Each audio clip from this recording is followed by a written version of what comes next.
Hello students, बहुत बहुत स्वागत है आपका क्लास टेंथ के ही एक और नई वीडियो में। डियर स्टूडेंट्स, आज की वीडियो में हम क्लास टेंथ का चैप्टर 8 टिग्नोमेट्री के बारे में बात करने वाले हैं। और इस वीडियो के माध्यम से हम टिग्नोमेट्री का बेसिक इंट्रोडक्शन और उसमें आए हुए सारे इंपॉर्टेंट फार्मूलेज़ के ऊपर बात करेंगे। ठीक है ना, तो बिना देरी किए हुए वीडियो को स्टार्ट करते हैं। आइए देखिए, टिग्नोमेट्री जो होता है वर्ड आपका ग्रीक लैंग्वेज के वर्ड्स ट्राइगोन और मैट्रॉन से मिलकर के बना हुआ होता है, जिनका अर्थ होता है, जैसे ट्राइगोन का अर्थ होता है ट्राइंगल और मैट्रॉन का अर्थ होता है मेजरमेंट। ठीक है ना, तो हम ये कह सकते हैं कि टिग्नोमेट्री के अंदर हम किसी भी ट्राइंगल के मेजरमेंट का अध्ययन करते हैं, उसकी स्टडी करते हैं, उसके मेजरमेंट के बारे में सारी चीज़ों को समझते हैं। तो आई होप इतनी बात आपको क्लियर हो गई होगी कि टिग्नोमेट्री होता क्या है। टिग्नोमेट्री ग्रीक लैंग्वेज की टू वर्ड्स ट्राइगोन और मैट्रॉन से मिलकर बना है, जिनका अर्थ होता है ट्राइंगल का मेजरमेंट। ओके, अब आइए बात करते हैं कि ये ट्राइंगल कौन सा होगा, किस टाइप के ट्राइंगल की बात की जाएगी। तो इसमें हम राइट एंगल ट्राइंगल के मेजरमेंट की बात करते हैं। ठीक है, अब हमने कह दिया राइट एंगल ट्राइंगल। तो राइट एंगल ट्राइंगल होता कैसा है? ये राइट एंगल ट्राइंगल एक ऐसा ट्राइंगल होता है जिसमें उसका कोई भी एक एंगल कितने डिग्री का हो, 90 डिग्री का हो। तो एक ऐसे ट्राइंगल को राइट एंगल ट्राइंगल कहते हैं जिसका कोई एंगल कितने का हो, 90 डिग्री का हो। तो यहाँ पर हमने एक 90 डिग्री के एंगल वाले ट्राइंगल को ले रखा है, जो कि हमारा क्या है, राइट एंगल ट्राइंगल है। अब इस राइट एंगल ट्राइंगल में आप देख रहे हैं कि हमने इनकी साइडों को लिखा हुआ है कि ये वाली जो AC साइड है इसको हमने हाइपोटेनियस लिखा है, ये जो AB साइड है AB इसको हमने बेस लिखा है, और ये BC साइड जो है इसको हमने क्या लिखा हुआ है, परपेंडिकुलर लिखा हुआ है। तो इनके जो नाम हैं वो हमने ऐसे कैसे लिख दिए, तो देखिए आइए समझते हैं। सबसे पहले तो हम ये देखते हैं कि कोई भी जो ट्राइंगल है आपका, राइट एंगल ट्राइंगल जिसको हम कह रहे हैं, तो जहाँ 90 डिग्री का एंगल बन रहा है उस 90 डिग्री के एंगल के सामने वाली जो साइड होती है, उस 90 डिग्री के एंगल के सामने वाली साइड को हम क्या कहते हैं, हाइपोटेनियस कहते हैं। तो इस वजह से ये जो साइड AC है इसका नाम क्या होगा आपका, हाइपोटेनियस होगा। अब बची हुई दो साइडें और रह गई, अब उनके नाम बेस और परपेंडिकुलर कैसे हो सकते हैं? तो जहाँ पर ये जो एंगल बन रहा है आपका थीटा, थीटा के सामने वाली जो साइड होती है, थीटा के सामने वाली, ये हमने रेड एरो से दिखाया भी है, थीटा के सामने वाली जो साइड होती है उसको हम क्या कहते हैं बच्चों, परपेंडिकुलर कहते हैं। तो इस वजह से ये जो BC साइड हो गई, ये वाली BC, ये BC हमारी क्या हो गई, परपेंडिकुलर हो गई। ठीक है ना, तो आपको ये भी पता चल गया कि परपेंडिकुलर क्या होती है और हाइपोटेनियस क्या होती है। अब बची बेस, ये तीसरी वाली बेस, तो इसको हम ये कह सकते हैं कि बची हुई तीसरी साइड का नाम ही बेस होता है, या हम ये कह सकते हैं कि ये जो थीटा एंगल है जिस साइड के ऊपर बन रहा है, जिस साइड के ऊपर एंगल थीटा बन रहा है उस साइड को हम क्या कहते हैं, बेस कहते हैं। ठीक है ना, तो बेस क्या होती है, जिस साइड के ऊपर एंगल थीटा बन रहा होता है उस साइड को हम क्या कहते हैं, बेस कहते हैं। तो आई होप ये सारी चीज़ें आपको समझ में आ गई होंगी कि राइट एंगल ट्राइंगल में तीनों साइडों के नाम हाइपोटेनियस, बेस और परपेंडिकुलर कैसे कैसे लिए गए हैं। देखिए, ये तो एक जनरल सा साधारण सा हमने एक ट्राइंगल दिया था, राइट एंगल ट्राइंगल। यहाँ पर ही हमने एक और दूसरा राइट एंगल ट्राइंगल दिया है। अब उस राइट एंगल ट्राइंगल में भी हमने साइडों को रिप्रेजेंट किया है। देखिए, जैसे कि हमने ये राइट एंगल ट्राइंगल लिया आपका ABC, यहाँ पर एंगल जो बन रहा है वो B90 डिग्री बन रहा है। तो हमने यहाँ पर दिखाया है कि B के सामने, यानी कि एंगल 90 डिग्री के सामने जो साइड है ये वाली, ये हाइपोटेनियस है। उसके बाद जहाँ पर थीटा बन रहा है, देखिए थीटा कहाँ पर बन रहा है, ये हमारा थीटा बन रहा है, थीटा के सामने वाली साइड को हमने क्या लिखा हुआ है, परपेंडिकुलर। तो ये साइड आपकी क्या होगी, परपेंडिकुलर हो गई। और बची हुई जो तीसरी साइड है वो क्या होगी, आपकी बेस होगी। ठीक है ना, तो इस तरीके से आप दुनिया के किसी भी ट्राइंगल में ये फाइंड कर सकते हैं कि उसकी किस साइड का नाम क्या होगा, बशर्ते वो ट्राइंगल आपका क्या होना चाहिए, राइट एंगल ट्राइंगल होना चाहिए। ओके, चलिए बात को आगे बढ़ाते हुए हम आगे चलते हैं। और देखिए, अब हमने यहाँ पर ये कुछ न्यूमेरिक लिख रखे हैं। ये एक न्यूमेरिक है आपका, और एक न्यूमेरिक हमने ये लिख रखा है, और ये कुछ PBP HHB करके ये चीज़ें लिख रखी हैं। तो इनका क्या क्या मतलब होता है, ये क्यों लिखे गए हैं ऐसे, इस चीज़ पर हम बात करेंगे। तो आप सबकी जानकारी के लिए मैं बता दूं, क्योंकि हम टिग्नोमेट्री चैप्टर पढ़ रहे हैं, और इस टिग्नोमेट्री चैप्टर में ये टिग्नोमेट्री जो बेस्ड है वो कुछ रेशियोज़ पर बेस्ड है, और वो रेशियो कितने होते हैं, वो रेशियो होते हैं आपके 6।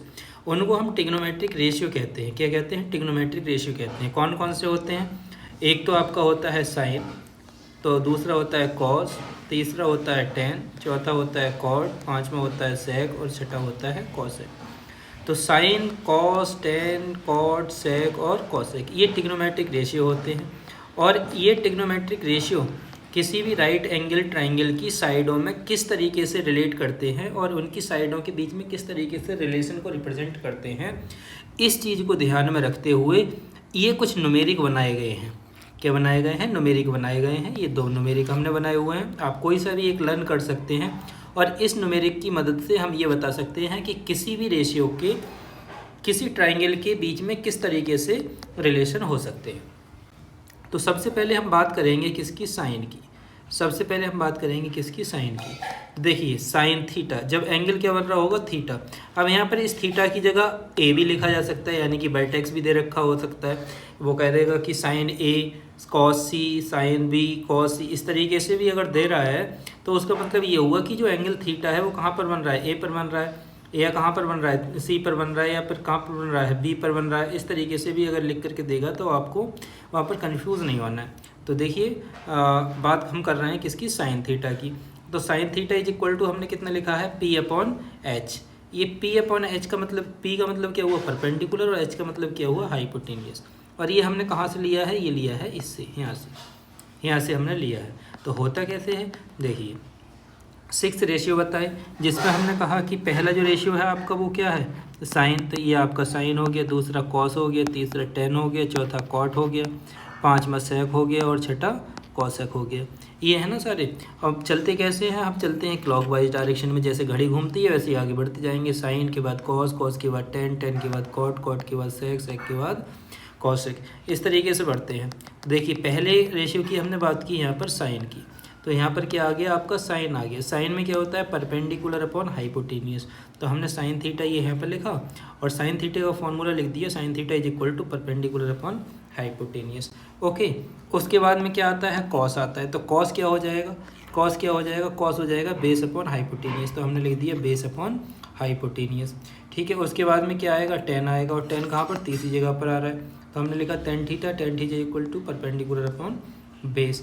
और इसी तरीके से हम और आगे बढ़े तो यहाँ पर आ गए 4 नंबर पर। ये फिर 4 नंबर पर कौन आया? आपका कॉट आया। जब कॉट की बारी आएगी तो कॉट को हम क्या कर देंगे?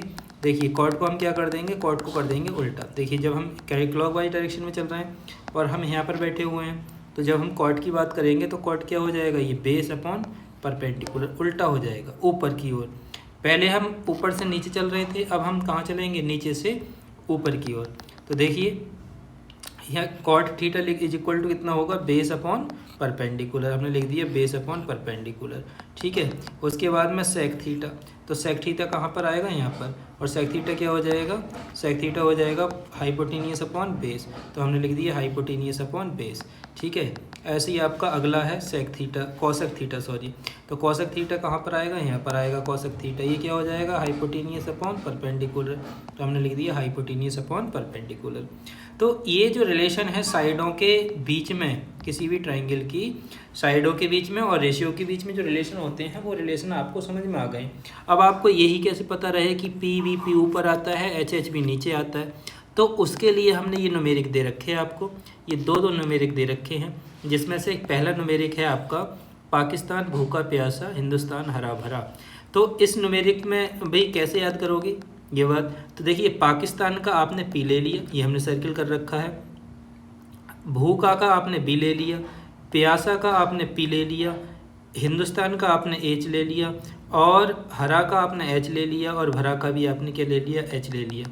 तो इस न्यूमेरिक के जो फर्स्ट लेटर हैं, उन फर्स्ट लेटर को आप ले करके और इसको याद करके बहुत आसानी से इन रेशियो को आप क्या कर सकते हैं? याद कर सकते हैं। अगर आपको ये वाला न्यूमेरिक याद नहीं होता कोई बात नहीं, आपके लिए हमने दूसरा न्यूमेरिक बना रखा है। दूसरा न्यूमेरिक आपका ये है पंडित बद्री प्रसाद हर हर बोले। पंडित बद्री प्रसाद हर हर बोले। तो आपकी सुविधा के लिए, आपकी बात, आपकी दिमागी मेंटल स्ट्रेंथ को ध्यान में रखते हुए हमने ये 2 न्यूमेरिक बना रखे हैं। इन न्यूमेरिक की मदद से आप बहुत आसानी से इन चीज़ों को कर पा रहे होंगे। ठीक है। तो ये वाली टेबल जो थी इतनी, ये वाला पोर्शन आपको सब समझ में आ गया। अब हम बात करते हैं दूसरे वाले पोर्शन की। इस दूसरे वाले पोर्शन में क्या है, देखिए दूसरा वाला जो पोर्शन है आपका वो क्या बताएगा, वो रिलेशन, इंडिविजुअल रिलेशन बताएगा रेशियोज़ के बीच में। जैसे हम बात करें सबसे पहले इसकी साइन की, हम अगर साइन की बात करने लग जाएं तो जब साइन की बात करेंगे sine theta is equal to होता है 1 कॉसेक थीटा। ठीक है, क्या होता है 1 कॉसेक थीटा। फिर उसके बाद में हम अगर बात करने लग जाएं दूसरे की तो cos theta is equal to होता है 1 सेक थीटा। फिर तीसरा tan theta is equal to होता है 1 cot theta. Cot is equal to होता है 1/10। सेक इज इक्वल टू 1/कॉस और कॉसेक इज इक्वल टू 1/साइन। ऐसा ही क्यों होता है, तो देखिए यहाँ पर आपको दिख रहा होगा ये जो साइन है, ये साइन सबसे लास्ट वाला इसका अपोजिट होता है, साइन कॉसेक का अपोजिट होता है, और कॉस जो होता है वो सेक का अपोजिट होता है, टेन जो होता है वो कॉट का अपोजिट होता है। फिर ऐसे ही नीचे से चलेंगे, ये कॉट टेन का अपोजिट हो जाता है, ये सेक कॉस का अपोजिट हो जाता है, ये कॉसेक साइन का अपोजिट हो जाता है। इसी वजह से तो ये फॉर्मूले लिखे हुए हैं कि sine theta is equal to 1/कॉसेक theta, cos theta is equal to this, ये सब ऐसे करके आते हैं। ठीक है ना। उसके बाद में यहाँ पर लिखा हुआ है हमने some special relation between sine cos tan cot, sine cos tan and cot, इनके बीच में स्पेशल रिलेशन क्या होगा।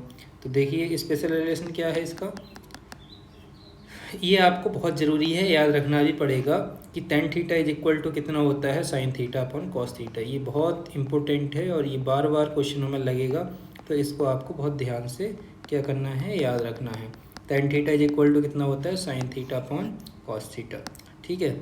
नेक्स्ट है cot theta is equal to होता है आपका cos theta upon sine theta. क्या होता है, cos theta upon sine theta. ठीक है, तो ये वाले फार्मूले आप याद रख सकते हैं। अब इसके आगे हम चलते हैं और इसके आगे हम बात करेंगे किस पर, ट्रिग्नोमेट्रिक टेबल पर। जो ट्रिग्नोमेट्री की टेबल है वो कैसे करके बनती है। ठीक है ना, तो आइए देखते हैं।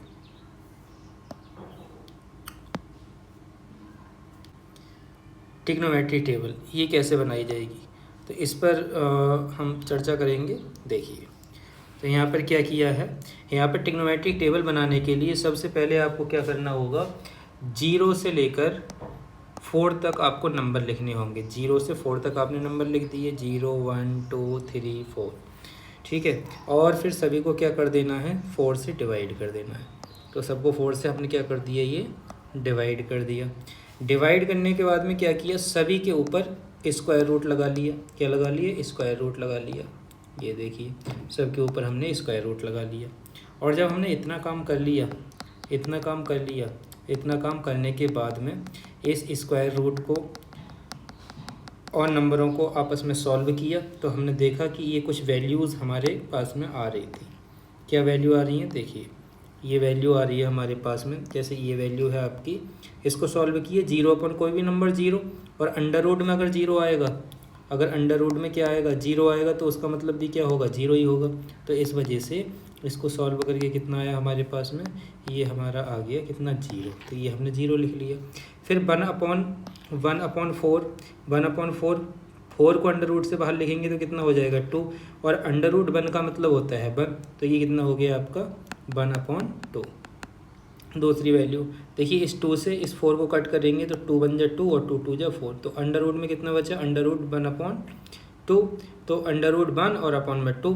अंडर रूट 1 को हम कह रहे हैं कि 1 लिख सकते हैं, तो इसको 1 लिख दिया, और अंडर रूट नीचे रह गया 2, तो वो आपका under root 2 as it is आ गया। ठीक है, अब बात करते हैं नेक्स्ट की। देखिए अंडर रूट 3/4 लिखा हुआ है, तो 3 को तो अंडर रूट से बाहर लिख नहीं सकते, तो इस वजह से इसको अंडर रूट में लिखा। लेकिन ये जो 4 है वो किसका स्क्वायर होता है, 2 का। इसको अंडर रूट से बाहर लिखेंगे तो कितना लिख देंगे, 2 लिख देंगे। तो ये आपका आ गया अंडर रूट 3/2। फिर हमने क्या किया, 4 1 जा 4, 4 1 जा 4, 4 से 4 को कट किया, 1/1 आया। 1/1 का मतलब क्या हो गया, अंडर रूट 1, और अंडर रूट 1 को हम क्या लिख सकते हैं, 1 लिख सकते हैं। तो इस तरीके से हमने क्या किया, ये सारी वैल्यू निकालनी। इन सारी वैल्यू को हमने इस ट्रिग्नोमेट्री टेबल में रखा। इसमें देखिए क्रम वही है इसका, कि पहले साइन आया, कॉस आया, टेन आया, कॉट, सेक और कॉसेक। ये क्रम वही है आपका जो हमने पहले लिखवाया हुआ है। जो आपने ऊपर देखा था वही क्रम है, इसमें कोई चेंजेस नहीं है। लेकिन यहाँ पर हम क्या करेंगे, देखिए जैसे हमने यहाँ पर ये एंगल लिखा है, नीचे रेशियो लिखा हुआ है, तो ये एंगल और रेशियो में क्या होगा, देखिए एंगल क्या हो जाएंगे, एंगल इधर आ जाएंगे आपके सारे के सारे 0 डिग्री, 30 डिग्री, 45, 60 डिग्री, 90 डिग्री। और ये जो रेशियो हमने लिखा है तो रेशियो कहाँ आ जाएंगे, ये नीचे रेशियो आ जाएंगे। तो इस तरीके से हमने टेबल को इस तरीके से क्या किया, मैनेज किया हुआ है। चलिए, तो हमने पहले सारे के सारे क्या लिख लिए, एंगल लिख लिए, और इधर सारे रेशियो लिख लिए। देखिए पहला रेशियो है आपका साइन। हमने यहाँ पर ना तो थीटा लिखा है ना ही कुछ और लिखा है, तो वो क्यों नहीं लिखा, क्योंकि जिसकी वैल्यू लगाएंगे वही हम यहाँ पर क्या कर सकते हैं, लगा सकते हैं। जैसे हमने क्या कहा, हमने कहा साइन 0 डिग्री की वैल्यू, तो साइन 0 डिग्री की वैल्यू क्या होती है, 0। कहाँ से निकाली, ये आई हुई है। ये सारी की सारी वैल्यू जो हैं, जो हमने निकाली हैं अभी, इन सब को उठा करके इस साइन की पहली वाली टेबल में हम यहाँ पर लगा लेते हैं। ठीक है, जिससे हमारी क्या बन जाती है, साइन की टेबल पूरी तैयार हो जाती है। तो हम बात कर रहे हैं किसकी, साइन 0 डिग्री की। साइन 0 डिग्री की वैल्यू कितनी होती है, 0 होती है, ये हमने 0 लिख लिया। साइन 30 डिग्री की वैल्यू कितनी होती है, 1/2, ये हमने 1/2 लिख लिया। साइन 45 की वैल्यू कितनी होती है, साइन 45 की 1/√2, 1/√2 लिख लिया। साइन 60 की वैल्यू कितनी होती है, √3/2, √3/2 लिख लिया। साइन 90 की वैल्यू कितनी होती है, 1, हमने 1 लिख लिया। तो इस तरीके से साइन की सारी वैल्यू आपको पता चल गई, और आई होप कि आपको बहुत अच्छे तरीके से ये चीज़ समझ में आ गई होगी। अब बात करते हैं दूसरे रेशियो की, कॉस की। तो जब हम कॉस की बात करेंगे और कॉस 0 डिग्री की बात करेंगे, तो हम क्या करेंगे, ये जो वैल्यू आई है साइन वाली, ये जो साइन वाली वैल्यू आई है, इस साइन वाली वैल्यू को उल्टा करके लिख लेंगे। यानी कि ये सारी वैल्यू यहाँ पर इधर से, और ये वाली किधर घुमा देंगे, इधर को। तो जब ऐसे करके आप इसको घुमाओगे, आप ऐसे करके घुमाओगे, तो ये वाला जो 1 है वो कहाँ आ जाएगा, यहाँ पर आ जाएगा। ये √3 है, ये यहाँ पर आ जाएगा, ये यहीं पर रहेगा, ये इधर चला जाएगा, और ये 0 यहाँ पर चला जाएगा। ठीक है ना, क्या आप समझ पा रहे हैं इस चीज़ को? देखिए मैं यहाँ पर थोड़ा सा और हाईलाइट करके बताने की कोशिश करता हूँ। क्या करेंगे, ये 1 जो होगा वो आपका कहाँ जाएगा, यहाँ पर आ जाएगा, इस वाले कॉलम में। ये 1 आ गया। उसके बाद में ये दूसरा है आपका √3/2, ये कहाँ जाएगा, यहाँ पर आ जाएगा। उसके बाद में ये वाला, ये वैल्यू यहीं पर रहेगी। उसके बाद में आपका ये यहाँ पर आ जाएगा 1/2। उसके बाद में ये 0 कहाँ पर जाएगा, लास्ट में। यानी कि पहले वाली वैल्यू को हम फर्स्ट, लास्ट वाली वैल्यू को फर्स्ट, और फर्स्ट वाली को लास्ट बना दें, और बीच वाली वैल्यू को उसी क्रम में क्या कर दें, मैनेज कर दें। तो ये अरेंजमेंट होता है कॉस की चीज़ वैल्यू का। ठीक है, तो कॉस की टेबल भी आप बनाना सीख गए। लेकिन tan की टेबल कैसे बनेगी, तो tan की टेबल बनाने के लिए हमने अभी आपको एक इम्पोर्टेंट रिलेशन लिखवाया था। हमने ये लिखवाया था tan theta is equal to sine theta upon cos theta. बिल्कुल लिखवाया था ना अभी, sine theta upon cos theta. ठीक है ना, ये हमने लिखवाया था। तो आप जानते हैं कि tan थीटा जो होता है वो कब आता है, जब साइन को कॉस से डिवाइड किया जाता है। तो ये है साइन, ये है कॉस, ये साइन की वैल्यू है सारी, ये सारी किसकी वैल्यू है, कॉस की वैल्यू है। तो हम क्या करेंगे, इस साइन की वैल्यू में कॉस की वैल्यू से डिवाइड लगा देंगे, तो हमें क्या मिल जाएगा, कॉस थीटा मिल जाएगा। यानी कि हमने क्या किया, 0/1 लिखा। 0/1 क्या होता है, 0 होता है, तो ये आपका 0 आ गया। फिर हमने क्या लिखा, 30 की वैल्यू निकालने के लिए 1/2 अपॉन √3/2 ये लिखा। तो यहाँ से हमने देखा, हमने क्या देखा, यहाँ से हमने देखा, देखिए 2 से 2 कैंसिल हुआ, और ऊपर 1 बचा, नीचे √3 बचा, तो 1/√3, ये आपका 1/√3 आ गया। उसके बाद में इस वाली वैल्यू को इससे डिवाइड किया, √3 से √3 कैंसिल, 1 से 1 कैंसिल, अब सब कुछ कैंसिल हो गया, तो 1 ऊपर 1 नीचे, 1/1 क्या हो जाता है, 1 हो जाता है। ये 1 आ गया आपका। ठीक है, उसके बाद में ये √3/2 और 1/2, ये √3/2, 1/2, 2 से 2 कैंसिल हुआ, √3/1, √3/1 क्या होता है, √3 होता है, ये हमने लिख दिया √3। ठीक है, नेक्स्ट है आपका 1/0। तो 1/0, 1/0 जब हम किसी भी नंबर को, देखिए ये बहुत इंपॉर्टेंट है, जब हम किसी नंबर को 0 से डिवाइड कर देते हैं तो रिजल्ट आता है आपका नॉट डिफाइन। क्या आता है, नॉट डिफाइन रिजल्ट आता है। लेकिन जब कभी 0 को किसी नंबर से डिवाइड करते हैं तो रिजल्ट आता है आपका 0। क्या आता है, 0। जैसे कि ये वाली सिचुएशन कहाँ पर लग रही है, यहाँ पर। ये हमने नंबर से 0 को डिवाइड किया है तो कितना आया, 0। लेकिन जब नंबर को 0 से डिवाइड किया तो क्या आया, नॉट डिफाइन। ठीक है, ये बात आप हमेशा याद रखेंगे कि जब किसी भी 0 को नंबर से डिवाइड किया जाता है तो कितना आता है, तब आता है आपका 0, और जब 0 से नंबर को डिवाइड किया जाता है तो आता है आपका नॉट डिफाइन। ओके, तो यहाँ से आपने वैल्यू निकाल ली किसकी, 10 की। अब कॉट की वैल्यू निकालने के लिए वही काम करेंगे, जैसे साइन को अपोजिट उल्टा कर दिया था वैसे ही कॉस की वैल्यू निकालने के कॉट की वैल्यू निकालने के लिए 10 की वैल्यू को घुमा देंगे, उल्टा कर देंगे। ये लास्ट वाला फर्स्ट बना देंगे, और जो फर्स्ट वाली वैल्यू थी सॉरी, ये लास्ट वाली वैल्यू आपकी क्या हुई, ये लास्ट वाली फर्स्ट बन गई, और जो फर्स्ट वाली वैल्यू थी उसको क्या कर देंगे, लास्ट कर देंगे। बाकी बीच वाली वैल्यू को उसी ऑर्डर में चेंज कर देंगे, जैसे ये यहाँ पर आ जाएगा, ये यहाँ पर आ जाएगा, और ये यहीं पर रहेगा। ओके, फिर सेक निकालने के लिए क्या करेंगे, सेक निकालने के लिए हम क्या करते हैं, ये जो कॉस की वैल्यू है इन सब को उल्टा कर देते हैं, यानी कि नोमिनेटर को डिनोमिनेटर बना देते हैं, डिनोमिनेटर को नोमिनेटर। जैसे ये है 1, तो 1/1 लिखा हुआ होगा। अब ये 1 ऊपर आएगा और ये नीचे आएगा तो भी 1/1 रहेगा, और 1/1 क्या रहता है, 1 ही रहता है, तो ये आपका 1 आ गया। दूसरी वैल्यू कैसे आई होगी, ये जो आपका लिखा हुआ है √3/2, तो 2 ऊपर, √3 नीचे, तो कितना बचा, √3/2। ऐसे ही इसको पलट दिया, इसको भी पलट दिया, और इसको पलटा तो कितना हो गया, नॉट डिफाइन, क्योंकि किसी भी नंबर के अपॉन में 1 होता है। और जब हम इसको पलटेंगे तो ये जो 1 है ये ऊपर पे चला जाएगा, और ये 0 नीचे। तो नंबर को हम जब डिवाइड करते हैं 0 से तो क्या आता है, नॉट डिफाइन आता है। इसी वजह से आपको क्या आ गया, नॉट डिफाइन रिजल्ट आ गया। ठीक है, कॉसेक की वैल्यू को निकालने के लिए क्या करेंगे, कॉसेक की वैल्यू निकालने के लिए हम ये जो लास्ट वाली टर्म है उसको फर्स्ट टर्म बना देंगे, और फर्स्ट टर्म को लास्ट टर्म बना देंगे। बाकियों को भी ऐसे ही चेंज करेंगे, और ये हमारी जो होगी कॉसेक की वैल्यू हमें मिल जाएगी। तो ये कॉसेक की भी टेबल हमने क्या कर ली, बना के तैयार कर ली। बच्चों ये बहुत ही इंपॉर्टेंट है ट्रिग्नोमेट्रिक टेबल, और मैं समझता हूँ जितनी आसानी से मैंने आपको सिखाने की कोशिश की है, आप बहुत अच्छी तरीके से उस चीज़ को सीख गए होंगे। आइए अब उसके बाद में हम कुछ इम्पोर्टेंट आइडेंटिटीज़ पर बात कर लेते हैं, जो कि ट्रिग्नोमेट्री का एक तरीके से बुनियाद कही जाती हैं। ये आइडेंटिटी ये आपको लर्न करनी होंगी, जिसमें से पहली आइडेंटिटी होती है बेटा sin square theta plus cos square theta is equal to 1। sin square theta plus cos square theta is equal to 1 बहुत ही इंपॉर्टेंट आइडेंटिटी है, और बहुत ही मशहूर आइडेंटिटी है ये वाली, ये आप सभी को याद होनी चाहिए। ठीक है, दूसरी आइडेंटिटी आपकी होती है sec square theta minus tan square theta is equal to 1। ठीक है, ये भी बहुत इंपॉर्टेंट है। और तीसरी आइडेंटिटी आपकी बेटा होती है cosec square theta minus cot square theta is equal to 1। तो ये 3 आइडेंटिटी हैं जो आपको याद करनी होंगी। देखिए इसमें हमने एक एक आइडेंटिटी से 2-2 आइडेंटिटी और बना रखी हैं, ये दोनों की देखिए, तीनों में, इसमें भी और इसमें भी। तो ये कैसे बनी है, देखिए इस sin स्क्वायर थीटा को हमने यहीं पर रखा, और ये प्लस का जो cos स्क्वायर थीटा है इसको उठा करके 1 की इस साइड ले गए यहाँ पर, तो ये उधर जा करके कैसा हो गया, माइनस का हो गया। ठीक है ना, माइनस का हो गया। तो इस cos स्क्वायर थीटा को हटा के उधर दूसरी तरफ लेके गए, तो ये माइनस का cos स्क्वायर थीटा हो गया, और हमारी आइडेंटिटी क्या बन गई, sin square theta is equal to cos square theta. Okay, ये हमने आइडेंटिटी बना ली। फिर अब की बार हमने क्या किया, साइन को हटा दिया। जब साइन को हटाएंगे तो साइन माइनस का हो जाएगा, और cos square theta is equal to कितना हो जाएगा, 1 minus sin square theta. Okay, जैसे हमने ये आइडेंटिटी बनाई है दोनों, और इसी तरीके से ये वाली आइडेंटिटी और ये वाली आइडेंटिटी भी हमने क्या कर ली, बना करके तैयार कर ली। ठीक है, तो बेटा ये सारी चीज़ें जो कि बेसिक इंट्रोडक्शन जिसको हम कहें, वो बेसिक इंट्रोडक्शन था, और आई होप कि आपको ये समझ में आया होगा।